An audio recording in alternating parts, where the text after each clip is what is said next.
So I'm really proud of the kids and what they're doing with hip hop. They're claiming it, making it their own. Hip hop is over 30 years old, and it's good to see that it has finally returned back home. And you have rappers like Fino, Olamide, making it more Nigerian, more African. It's a trend that started in Senegal with the Senegalese rappers, and Nigerians have kind of taken their cues. So instead of trying to sound all American or British, they're now sounding as local as possible. And that's why you have a lot of people connecting to what they're doing. So mighty proud of this generation.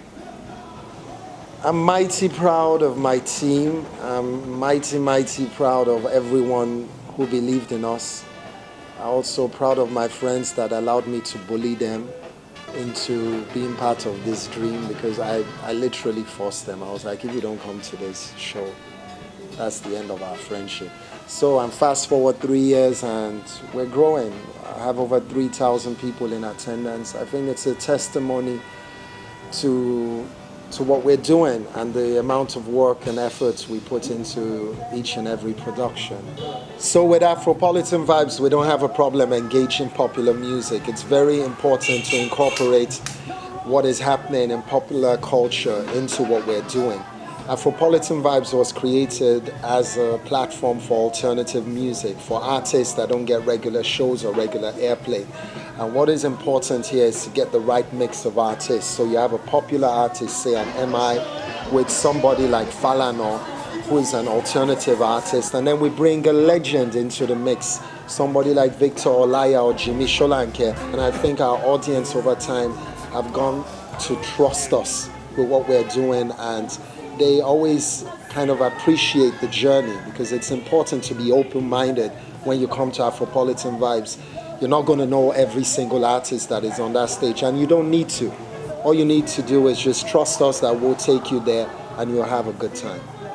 I have a problem with the fact that Nigerian pop music is being referred to as Afrobeats with an S.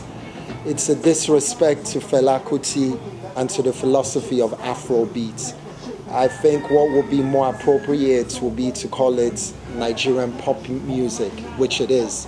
I think making it Afrobeats takes away the politics, takes away the philosophy of the originator of that music called Afrobeats. So I would appreciate if we call it Niger pop, African pop or whatever, but please don't call it Afrobeats. It doesn't even sound cool. Afrobeats is like, what's it? I don't know.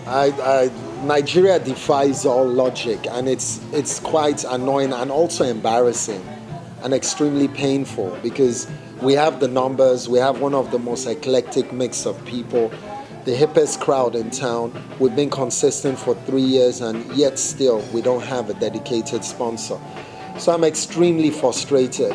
And the show is for free, but what will have to happen eventually is we'll have to charge a gate fee. The question is, how do we balance it? How do we avoid pricing people out of the experience? That's the challenge. What I want is a very diverse crowd that represents the authentic Lagos, the Lagos that I'm comfortable in, the Lagos that I love, the Lagos that I am proud to be part of. And that's the major challenge now, because as I said, if we don't have a dedicated sponsor, we'd have to charge a gate fee. Hello everyone, my name is Ade Bantu. I'm part of the Afropolitan Vibes movement, 1/13th of the Bantu Collective, and you're listening, watching, and you're meditating on FaraballeWeekly.com.